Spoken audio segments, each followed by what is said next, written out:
Sunraysia Footy Report gets us going every week. And Scotty Grigg, the coach, is with us while that other fella's got going off to Bali. And we'll find out from the coach just how things are going. We had an off week last week. Did you get to Bali at all, Coach, or is that only for the great farmers from Underbull? The Underbull blokes that rake in the big money. The only Bali I had was with some cereal. Nicely put. Well, I'll tell you what, it was great to get the week off, and we'll talk about some of what the players and some of the happenings around the club that have occurred. But just want to get your impression. Imperials took it right up to Wentworth, 12-15-87 to 12-6-78. The only thing that didn't happen was for them to actually beat Wentworth, which would have been quite helpful to Ouyen United. It would have been great for us, and I did note that very quickly. I didn't track that game, but obviously there's given a bit of a scare, but Wentworth were good enough in the end. They were, and they got home in that game, and their stars probably didn't kick straight, and that was one of the reasons they kept the Imperials in the game. But Wade Hancock and 6 goals from the star in him, and Jared Brander, their recruit back to the club, his home club from out of AFL. He was a 3-goal kicker.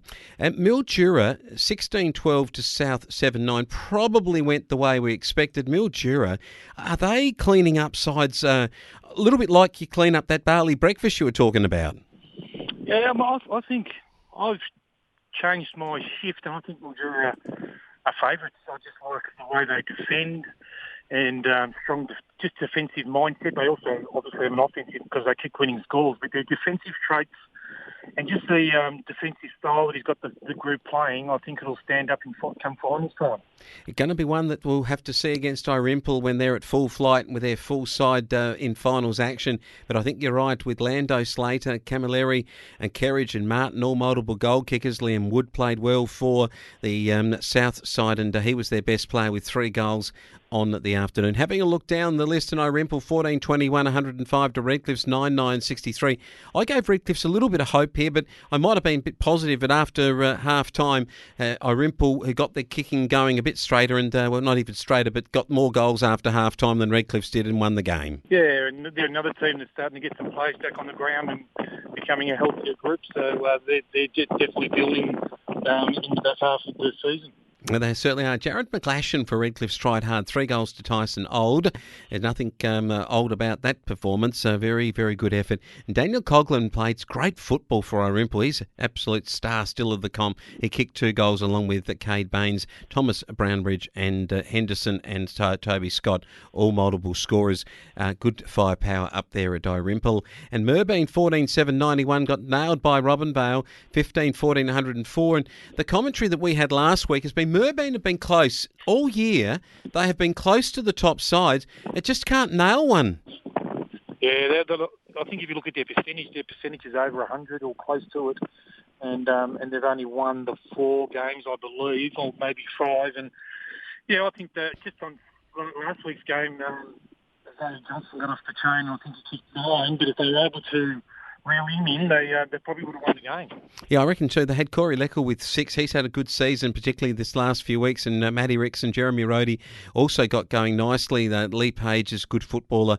They got some good names. I think Merbeen will look at this season and go, gee, we could have achieved more with the list that we've actually got. I'll tell you what, when you've got good players on the list like Jamal Daly, you can see them improve. And I believe that he's been training with Essendon, the boy from out of the Ouyen United Kangas. He has. He went down the Sunday after we played Mildura because we had the bye, and he's just got back yesterday. He spent a 10-day stint down there training with Essendon, so it was a great experience for him, and hopefully something positive comes out of that. I want to ask you too, you mentioned a couple of weeks back that you were going down to the Collingwood and Adelaide Crows game, and some of the boys that were taking some Indigenous lads down there to see some of the stars like McAdam from the Crows. They got to meet these fellas afterwards, and just what was the result of that? I mean, it sounds like a great program that you're involved with there. Yeah, I've just got a couple of boys that stay with me from Halls Creek, Melbourne, and Melbourne Tataya and Frankie Gordon, and they're cousins with Shane McAdam and Alex Johnson. Alex at Collingwood and Shane at Adelaide. And Adelaide was playing Melbourne last Sunday. And I'd mentioned we'd planned it 3 or 4 weeks earlier, knowing that we'd had the bye. It'd be a great opportunity to get to Melbourne, and they could catch up with some cousins living so far away from Halls Creek, and that was a great opportunity for him. And Alex Johnson took him across the road to the Holden Centre, or whatever it's called these days, after the game, and gave him a few goodies that weren't being used by the Collingwood players anymore, with some boots and tops and jackets. So, they had a great time. I reckon there might be some Collingwood supporters in Halls Creek. There might even be a flying macadam or two up in that part of the world with a Crows outfit. Great stuff. Well done. You've got coming back into your side after getting some players back. I noticed that on your list, Corey Gregson, Jake Grigg, Tim Gloucester, the big backman, and James Phillips, all coming back into your side. Are you starting to get some more healthier players after what's been an injury-riddled season, Coach? We definitely are. We're definitely getting healthier groups on the park each week over the last 2 or 3 weeks. We're still probably 4 down from that would start on the ground in Kane Stevens, Cale Barker, Ben Mole and Job Mead, who are all coming back next week. But, hopefully it's not too late and we do our end of the bargain and some other results go our way. It's going to be interesting. You've got to beat South this weekend at Mildura Sports Precinct, the new oval precinct there, the beautiful club rooms. But I don't think Ouyen United people care about the quality of the club rooms. They put it on the field and they're going to have to put it on the field this weekend and win this and win it well. Yeah, definitely. We've trained a little bit differently over the last 2 weeks and just changed up a few things that we're going to do for the last 4 games, and just to give ourselves some internal aims and positive offensive aims that hopefully just give them a bit of a mental target and a bit of a boost with some internal targets.